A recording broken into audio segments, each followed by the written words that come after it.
Hello, hello, this is Paper Cuts Included coming to you live from the Ninja Turtle sleeping blanket. That's how I know it's legit.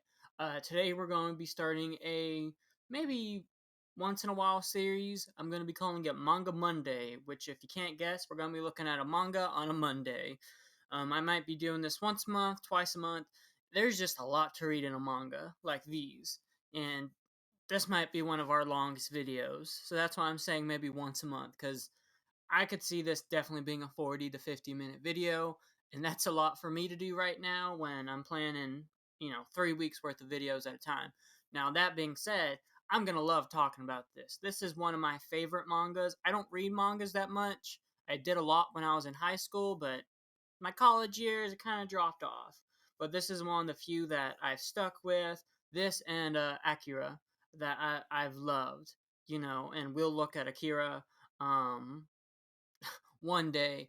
I think one of my co-hosts would be very angry if I talked about Akira without him. So come on, co-host, get together. So we're going to be looking at Dorohedoro, one of my favorite mangas, and the story and art by Q Hayashi. We're just gonna call her Q because I don't want to mispronounce her name and offend her. So we're gonna call her Q. Q is a female artist who, before this, I didn't know there was any female manga artists. I read this manga junior year, probably senior year. I think it had to be senior year because I read it like pretty close to my birthday, senior year, and we had like a COVID style birthday because I was a COVID high schooler. So no, I liked it a lot. I need to actually buy more of it. I think I've read the first 10 volumes. I think there's 32. So yeah, I really need to kick it in the high gear then. I like it a lot. The artwork's incredible. The storytelling's incredible. It's something I really like. It's zany, it's wild, and that's comics that I like to read. So we're gonna take a look at it. Before I get into that, we're gonna do some housekeeping real quick. Thank you guys so much. We've been knocking out of the park with some of our newer videos. The Ronin video that came out last Friday has become our highest performing video of all time on this channel. It has been watched over 4 hours worth, and to me, that's really cool. I really like that people have spent 4 hours of their time watching it, and I'd like to thank anyone who's watched it. I'd also like to thank my co-host, Dylan Dog, who's been knocking out of the park with some amazing thumbnails on the channel. He's really been doing some amazing work, and I can't thank him enough for it. And me and him need to do a video soon together again. And this is usually where I show off my art, but like I said, I think this is going to be one of the longest videos, so I'm going to try to get through it. But before that, if this is your first ever Paper Cuts Included video, we are a comic book art YouTube channel to talk about comic book comic books, art in general, artists, and we put them under the microscope and dissect them. This is more of a art dissection channel rather than a story channel. What I mean by that is when we look at a book, we're not being like, oh my god, can you believe Superman did this? In issue 321, he did that, and this goes against the lore. No, we're not like that. If you want more channels like that, or just story overviews, I'd go to channels like Comic Tropes, who do really good videos. I like them a lot. Here, we look at the art more. Be like, ooh, they use this technique. Or, hey, they did this so that, this pen number 1, 2, stuff like that. So you've been warned. So without further ado, let's get into Dorohedoro, book 1. This is made up of 6 individual stories, or maybe 5 and a bonus, because each of the books have a bonus backup story, but I think it's 6 and a backup. So let's get to look at her. First off, we have a really great cover. Usually I would do like, is this cover successful? But since it's a manga and I believe these came out in a magazine, I don't really know how to. I feel like it's unfair to, be like, oh yeah, it's successful when it's not made for the American market. It's made for the Japanese market. That's a completely different market. I do love this cover though. I think it's the best cover of all the books that are in America. And if I had infinite skin, this would definitely be a tattoo. But no, let's get into her. Another really great cover. I will say, I know a lot of people, a lot of Americans kind of hate on manga. They don't read it, they don't even consider it comic books. Well, shut up and read it because it is great. It is a great study tool for black and white artwork. Is a great study tool for emotion. Is a great study tool even for typography. Because like in this book alone, they have some really good typography uses, and I want to see the originals now, see what it looks like. But no, the first chapter is called Spell One Kaiman, and that's how they pronounce it, not Cayman, like I thought it would be. But no, we're already in the thick of it with the first, 2 pages being an action scene. What the heck is going on? Why, this is our main character, Kaiman, and he's got some dude's head in his mouth, and what's happening? And it's pretty interesting how, in a Marvel book we might have like a half of a book just setting this up, or your Uncle Ben, oh my God, Uncle Ben's died. But no, we're just straight into the action. Really nice detail work, really nice just emotion. Like Q does really good. Like her artwork has a sense of sketchiness, which I really like a lot. When I mean sketchiness, I mean like very a lot of varying line weight in a good way. It looks like sometimes she pulled right from a sketchbook. And I think that's not an amateurish thing. I think that's actually a skill thing and a passion thing. She's showing how much she loves her characters, if that makes sense. But no, we're seeing our character Kaiman have some dude in the head with, we're guessing, he's calling out for Fujita, which not, the guy in Kaiman's head is wanting, help. And just really good, like, I don't know. I feel like manga artists draw eyes really good at times. Not the manga artists who do those weird almond eyes, but I mean like this book's really good about not doing that and more realistic artwork. Like the artist Q has exhibitions in Japan for this book and other stuff she's worked on, which I would love to get my hands on an exhibition book. Maybe that'll be like a 100 subscriber special or something, or a 50 subscriber special, which we're getting close to. We're at 28 right now. Woo woo! But now let's flip the page, and then we get some very interesting. So apparently, there's some dude in Kaiman's head who's, what's going on? What? And if you need to sell a book like this. Make your character have some sort of intricate thing. Like, to me, reading it, and probably to others, it's like, why is there a dude in his head? Is it like a Jekyll and Hyde thing? What's going on? Like, what? Well, this is page 3, and there's already that sense of just, holy crap, what is this book? And that's why I love it. It's off the rails. It's wild. It's crazy, and I love books like that. And then the artwork. Let's get back to the artwork. I feel like this book is also going to be a big thing of me being like, oh, the story's so great. So, but let's look at the artwork. Just great uses of like line weight, like on the teeth right there and up there, like just line weight. Just just line work in general, just using those little lines. Because a tooth is not going to be solid white or solid black, It's going to have wear, it's going to have tear. Our teeth are decaying always because they're exposed bone.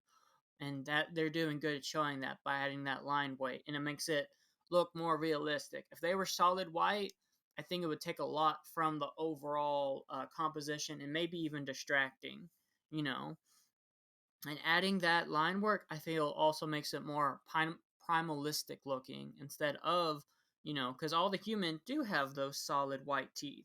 But Kaiman, who's, has an animal head that we don't know why yet, like, is he an alligator person? Has that line work, and it's really cool. And, we're going a great building scene, great emotion using those lines to emphasize motion again, pretty cool. That's something we should all try to do in artwork, is show that motion through line work, because that can really add to it, especially in a black and white book. Like if you're struggling with black and white, look at some mangas, because that's all they do. They've had to master that skill, and they've done it for, maybe I don't know when did the first manga come out. I'd argue we're getting close to 100 years of mangas, because when did the first Astro Boy come out, or when did the I really like this, typography right there. I want to see what the original one looked like I said, but I just really like it. It looks dirty, it looks grungy, which makes sense because he's shooting smoke out of his finger. What's that about? Like, we're selling you an action book, or not an action, but just an interesting world. And the smoke is done so good too. That's probably used with a brush, because you can see the brush and it looks so good. It's not a solid black like you'd get from a pen, and I think that really adds to it. It's supposed to be smoke, and smoke is air, smoke is moving, and I think using a brush really helps sell that. Like that's something that we saw in last Friday's Ronin video, which I praised a lot, and I praise it here. I love it when people use brush artwork. I think it looks really good when it works.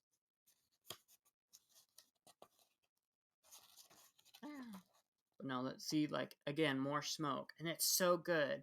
And the details on Kaiman's scales, like if you need some scale references, this book's a good one for that too, because it's great. And even the emotion, showing Kaiman, maybe being like, oh crap, what smoke, and just those little lines adds a lot. Like, if that really adds to a character, that sense of because Kaiman, spoiler, is like a man child. He's a big guy, but yet he's a punk. And I think those lines really sell it, especially from a reread. I've probably read this volume 4 times over, and watched the show 10 times over.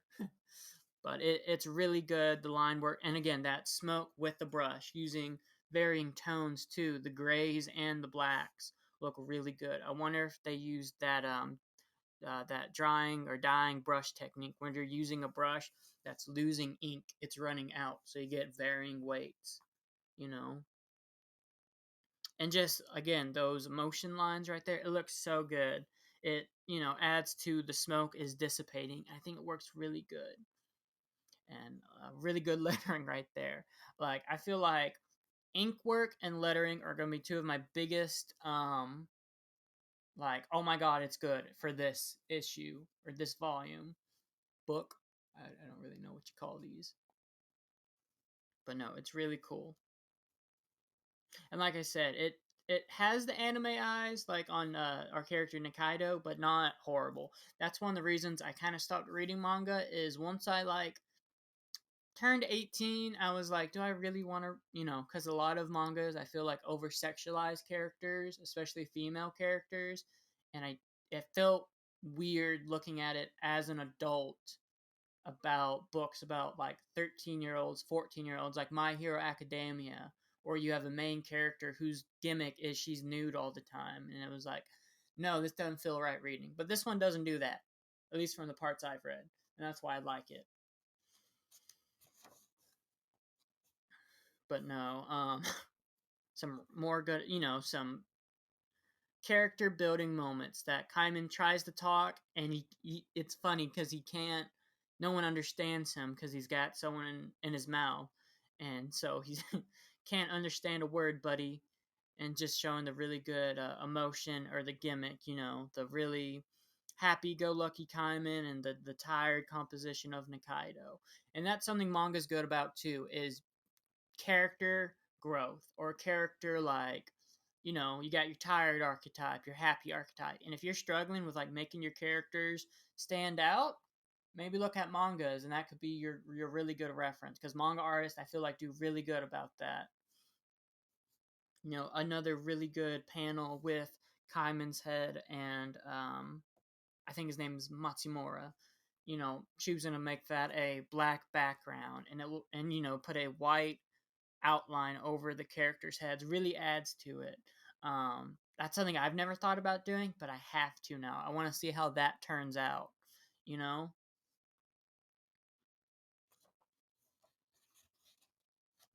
So what? I actually should explain that. So the dude in the Kaiman's head asks each person who he puts in his mouth, or he doesn't ask. He just says, "You aren't the one." So Kaiman takes him out of his mouth, asks him what he said, And once he says, "I'm not the one," Kaiman doesn't really have anything left to do with this guy and cuts him up, sushi style. So, you know, kudos for drawing a dismembered body. I've never done it. I don't think I can. It looks pretty hard. I don't know what you'd look up for a reference, but hey, here's a probably a pretty good reference right there. But no, really good page, really interesting figure work like that. I'm sure was you know a pain to draw that type of composition because he's you got a little bit of foreshortening with the legs, you got a twisted body. That's gonna be hard to draw, but yet she makes it work really, really good. You know, like she is very good at the figure drawing aspect too. I love that panel. All that line weight, and if you look at it, it's a lot of just line work, just sketchy line work in a way. And it works really good. And choosing to do white backgrounds for a lot of this stuff. Like, you don't have to overthink all your backgrounds. You can, I don't want to say take shortcuts, but help yourself out a little bit, just do a white background, but she's doing that shadow on it, so it doesn't look like it's in a void. We've established it's hit the ground, so do stuff like that, and it will work really good. And what happens yet? He summons a door, and his cohort escapes through it. That's cool as crap. Like, what's that about? What we're at page 14, and we don't really know anything about the world that we've just jumped in. And I think that's a really good like selling point to this book, is it's wild, and she's proving that with just the first 15 pages. We don't really know what's going on, but something's going on, right? Why are these two characters fighting and killing these two characters? You know what I mean? And so next we see probably Kaiman's most famous look. I'm sure that people who are fans of this book, or people who have seen this across Barnes and Nobles, which is where I bought it, his gas mask that he wears. I don't know if they explain why he wears a gas mask. I'm sure it's just because people are scared of him because he has a freaking crocodile for a face. So, yep. And she makes it a point to show that it's got holes in it, so his quills go through it, which I think is really important. That's something that I don't think a lot of American artists consider, is how does this work? It works, but how does it? We'll just let the reader guess. And that's a little bit of lazy writing, but yet she explains it. And she doesn't overdo it. She doesn't have Nikaido be like, well, the reason your quills can go through it is read the next 6 panels. It's like, no, it's one panel and it shows it, and then we never have to wonder again. Or no one on Reddit, it's like, well, why doesn't his quills poke through the helmet? It should. He get quills, you know? But no, now we're getting the on page 16, the rules of the world. The world that Nikaido and Kaiman live in is called the Whole, and the people they were just fighting are sorcerers who come to the Whole to experiment on the citizens of the Whole, which we get to see in like this panel right here with the different, like a zombie looking dude, Kaiman, a literal penguin, giant tall people. So, we see that stuff's happening. And here we get another really good building scenes. Like, she's good at drawing buildings in a very desolate way. Like, if you really like the last 2 volumes of Akira, that's all these buildings look like. They're desolate, they're dirty, they're grimy, you know, stuff like that. So they go down this one walkway, and Kaiman stops. And so we get another piece of lore, is that this is the place where someone might have turned him into what he is. And she is so great at drawing a reptile's head. Like, it's hard for me with all the bumps, all the scales. I've gotten better at it, but it's always hard for me to do. But yet she does panels like this, and I love it. It looks so good. I'd love to see what her reference was. Was she going to a zoo for like a week straight taking, photos? Was she going to a reptile store? Like, what was she doing? Really good silhouette right there. like I said in the video before this, the silhouette test. Black out your character. If people can recognize what your character is just by the silhouette, it's successful. And I think that design is super successful. I think that's why there's quills in it and why the quills poke through. Because without the quills, it just looked like a gas mask. But with the quills, that's Kaiman. And I think that's really important as an artist, is to make your characters recognizable.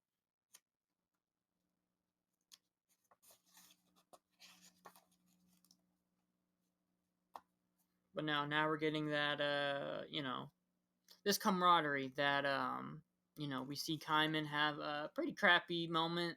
Like this is sort of his PTSD moment, and Nakaido offers to make him lunch, which is or yeah, make him lunch, which we're getting that budding friendship. Because before that, we just saw him fight. We don't really know what their relationship is. They could be strangers. They could just be assassins or something. But they're friends. We're getting that, camaraderie, which is important. And now we go back to our first look at the wizarding world, not of Harry Potter, but of the wizards and Dorohedoro. And already it's a very, it's important probably to have that page next to this, or that panel next to this panel.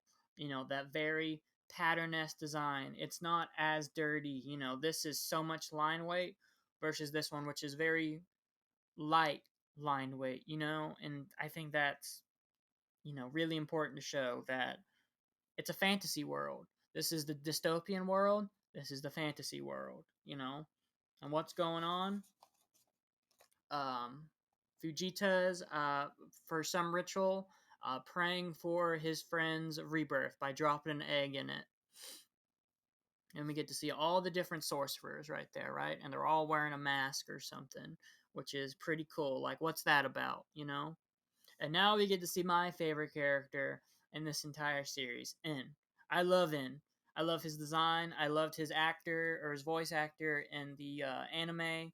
It's really good, and I can't wait to talk about his powers.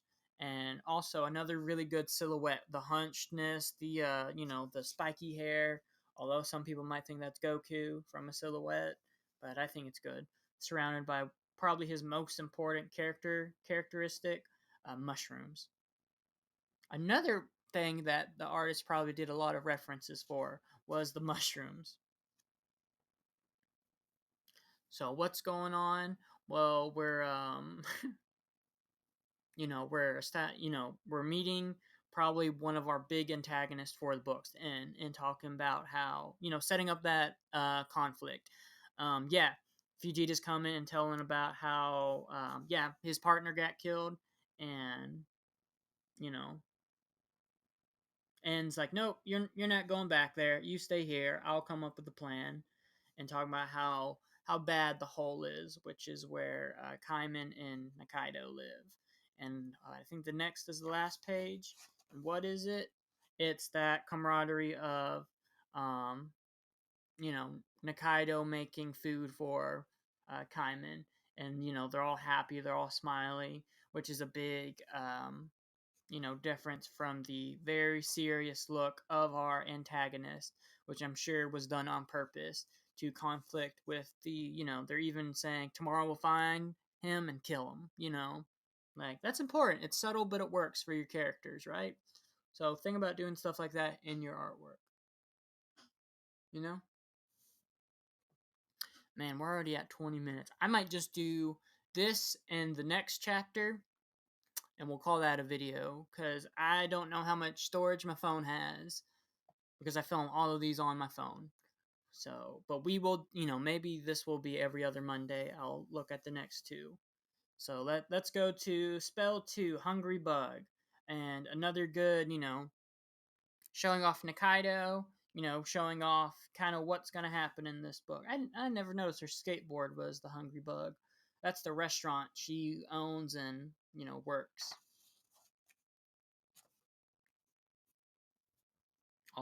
Again, another good first page. What the heck is going on? Who is that? What is that? And, we're getting a sorcerer talk about what he's doing. Like we established in the first issue, they come to the hole to experiment. Well, let's show that. Let's, I think it's important that they did it, because if they never did that, then we as a reader would never believe they do that. But we're showing that in the second issue, and I think that's important. What lore you establish in your books, do it. Don't, say that Superman has to go to the doctor once a year and then never have an issue where he goes to the doctor. Like, you've established it, you have to show it. It's like when you have a gun in the scene. That gun has to shoot at one point, or it's pointless. Don't add pointless lore. But yeah, some more good smoke effects. We're showing a good skateboard. I would never think to draw someone riding on a skateboard, but it does kind of play into Nikaido's character, a lax, chill character, and I think the skateboard really adds to that. Just riding around with two pigs from the butcher. At least I hope those are pigs. And we're gonna meet another new character, not yet, but we see that Kaiman's got himself a job. And what kind of job does he got? Well, he's got a job working at the hospital that helps with sorcerer victims, people who have been experimented on, and you know, really good no talking head syndrome, and that's something I talk about in every video. Talking head syndrome, where it's you know two characters talking or multiple characters talking. You have to find a way to make it interesting, or your reader's not going to want to read it. They're going to get bored. Who wants to read, you know, 10 pages of just exposition? But instead, a good artist finds a way to change it where it's different compositions. One is like this Kaiman talking, facing Nakaido. One is talking from both of their backs, then close ups. And then, just different compositions, all meaning another character. Really good typography right there, too. Clada, clada. That's good. Um, but no, so always think of a different composition you can do for talking. Don't just do, you know, this panel for 10, 10 panels of just the same, but, differentiating panels, because that's going to get boring really fast. Man, she draws that gas mask really good too. Yeah, but now we're seeing probably one of Q's, I'd argue, is her best quality is just drawing weird crap. Like people almost turning into bugs and figuring out how that looks. She's so good at that, and very creative. If I had to describe her in one word, just creative. She thinks outside the box. She draws insane stuff. I'd love to see her creative process for a character. Does she just sketch and whatever looks good she can't establishes? Because that's a way to do it. You don't have to think about a character for a year and then put them to paper. Just sketch and see what you like. But no, we're establishing that whatever sorcerer is doing this ain't too good at it. And, you know, yeah, because, well, yeah, I'm having a brain fart. Yeah, the sorcerer is doing this ain't too good. He's only making it to getting the arms transmutated. So now we're establishing that Kaiman's a little bit of a dunce. He's already asking what's for lunch while the officer, or not officers, the doctor's trying to deal with the seizuring patient, and that next he cusses out Kaiman. So more good character, growth. We're seeing that Kaiman is just a lughead wanting food. We're seeing that the doctor's strict and is gonna cuss out people when he wants to cuss out people. You know,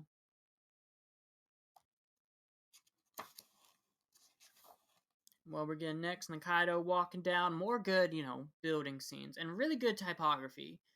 I love this typography in this book. It's so good and very different. Sometimes when I read mangas, or when I used to read mangas, one of my complaints was the typography looked the same in a lot of the books. But I feel like Q thinks out of the box, and I could say that for a lot of her art in this too. It's out of the box artwork. I feel like some mangas are just cookie cutters of each other, art style wise, but not her. But who we find? Well, did we show him already? I guess we didn't. But we find some kid. And if you're an observant reader, you're going to recognize that shirt from being the bug, the bug sorcerer. So now we got the conflict of the book is, oh my god, Nikaido's going to be alone with him? What's going to happen? Is she going to turn into a bug? I thought they were, I got a little worried because I thought they were killing off Nikaido in this, chapter when I first read it. I thought she was a cool character. She broke a dude's arm or finger with just her fingers, and that's cool to me. But no, we're showing off probably one of Nikaido's biggest characteristics is she can cook, and she has a restaurant, and she makes the mistake of crapping on this dude's art, or not art. Well, I guess it is art. His sorcery by talking about how she's found this horrible sorcerer that can't, is an amateur, and what wrong move because she's got her back turned to him. And what happens next? Before we look at the amazing shirt detail, like a lot of artists would just leave these white stripes pure white, but yet Q does really good by just adding subtle lines, and I think it really adds to it. So you know if you have something solid white, light table it and draw it with a little bit of line weight and see how that looks. Does it look like I said? If you're drawing a page, draw it 3 different ways, and I promise you, you're gonna get some cool outcomes.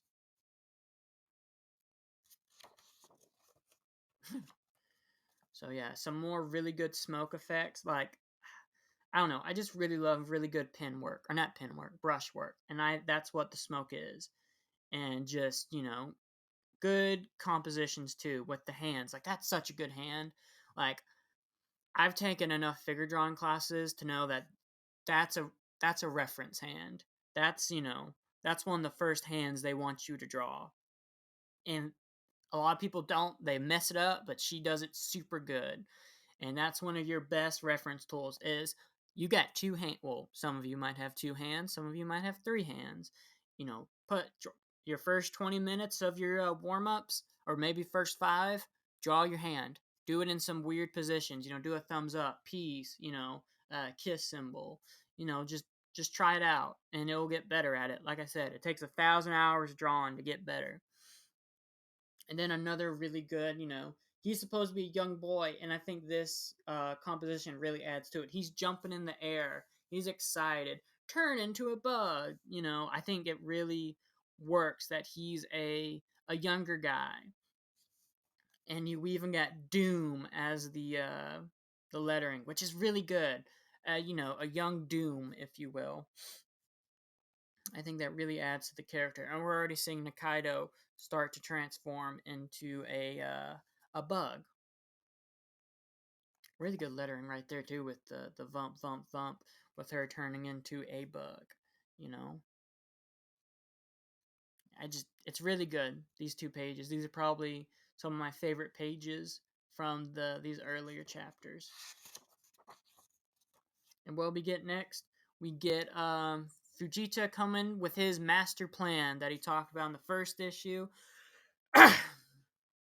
Excuse me. And what is it? He's coming to kill Nikaido and Kaiman with the gun, and In's telling him, "No, if I find you with the gun, I'll kill you myself."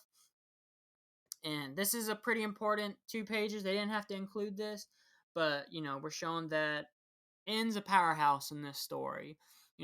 He's making Fujita's top job being finding a new partner and finding out who is responsible for the magic on the lizard man. And he says, "Use my name if it helps."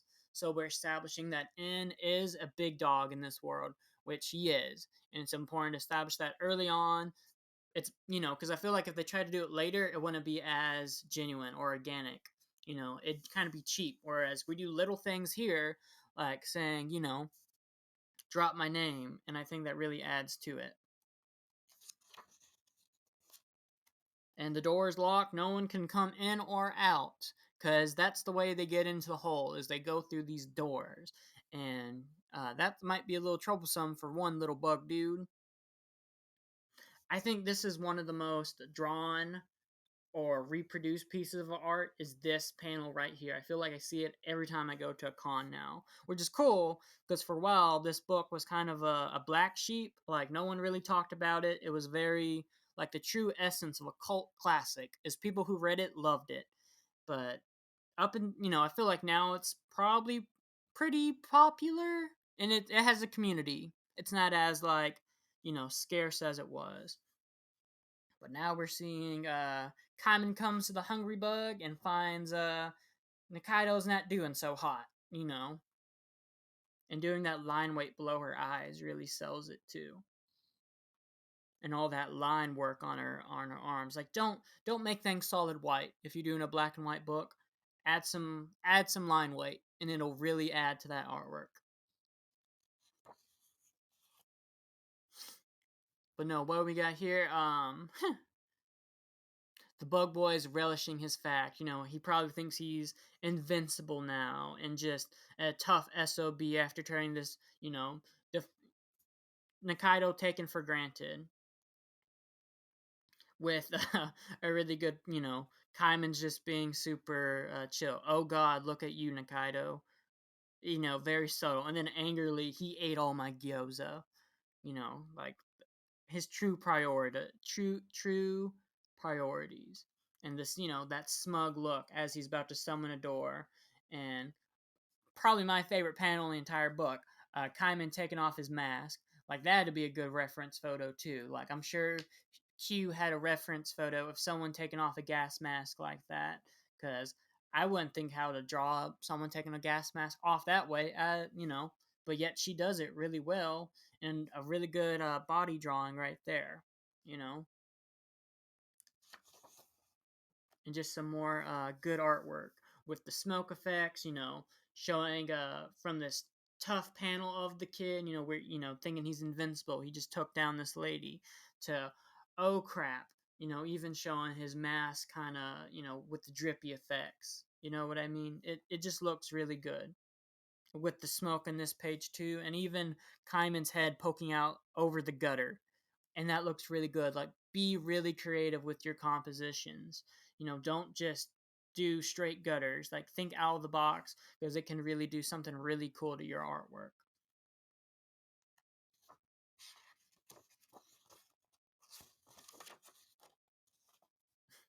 But no, and what's happening now? Our bug boy's trying to go through the door, but like we've established, it's locked. There's no getting out. So, Sirenard, this character, there's nothing much to it.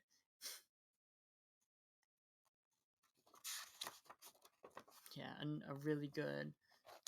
Oh, look at that! It's really cool with the splut. I love to see the original typography and see how it looks like. We'll have to do that. Maybe that'll be something I do next month. Is buy the original Japanese copy of this book and just compare them.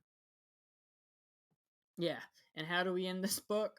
With the blood coming through the door that he couldn't get through. You know, we set up that the door's locked. Let's show the consequences of it, and I think that's a really cool thing that Q utilized. Like, we didn't have to show that. Like, we probably could have just ended the book with that panel and, this panel or this page, instead of showing the payoff of the blood going through the door. But I think that's important. It's really cool, and that's something that you can think about doing in your artwork. Is if you say something, show a payoff. Doesn't have to be immediate, doesn't have to be soon, but payoff's going to make the reader get more attached to your book. They're going to be like, oh, I remember this from 2 issues ago, or like 6 pages ago. That's really cool, and it's going to have your reader coming back, because I feel like it adds a little bit of community to the artwork. And what we get with the last page, another really good Kaiman panel, and kind of, well, I saved you, lunch is on you now, and establishing that he never pays for lunch. So even a little bit more of camaraderie, some character growth between the two. Even though they didn't have a whole lot of dialogue between each other, we're establishing they're really good friends if he gets to come in and eat for free all the time, you know? And that's the first two chapters. I think we're gonna end it there because we're about to hit 40 minutes, and I think I got a hair in the back of my throat that's been driving me crazy. But no, we'll maybe every other Monday we'll look at 2 more chapters at a time, because I'm sure if I did the whole book today, this would be maybe an hour and a half video. And I don't know how you guys would like that. If you would prefer it that way, comment down below. If you want it even shorter, maybe a chapter at a time, comment that down below. How would you want me to do these formats of books? Like I said, I think I'm going to do them maybe once or twice a month. Probably twice now if I'm going to be doing 3 chapters at a time. So every other Monday we'll do them, and then we might do like a Mignola Monday or a Madman Monday. Like, do you guys want themes in the videos? Because, we're doing Miller Friday and Turtle Thursday. Like, should I not do as many themes? Do you want more random stuff, or do you want themes? And they would alternate. Like, if this is every other Monday, then maybe we'd do one Mignola Monday, one Madman Monday, and stuff like that. But let me know. Are, you guys are my feedback. So if you have any comments, comment down below. Um, if you liked this video and made it to the end, thank you. It means a lot. Like, comment, subscribe. It really helps us out. We are getting close to our summer goal of 40 subscribers. We're at 28 right now, and that's so awesome. I think I'm on week 2 of summer officially, and to already be that close to the goal is just awesome. And I can't thank you guys enough. If comment what you like down below. Comment if there's something I could do better. I'm growing at this. I did get a new mic, so hopefully that's been helping lately. Um, so yeah, again, I'd just like to thank everyone who's watched this. I've been having a lot of fun with this YouTube venture. If you want to see my art that I didn't get to show off in this video, you can. The links will be in the description. My art, my TeePublic, where you can buy um, the art itself, the t-shirts, stickers, mugs, blankets, stuff like that. You can find my co-host links in the descriptions. And if you like stuff like this, check out our channel. We do a bunch of stuff like this. Like I said, the video before this is another 40-minute video of me looking at Ronin #2 and having a really good time with it. So, ooh, crap. Without further ado, I guess I'll send you on some marching orders and I'm out of here. Make more art.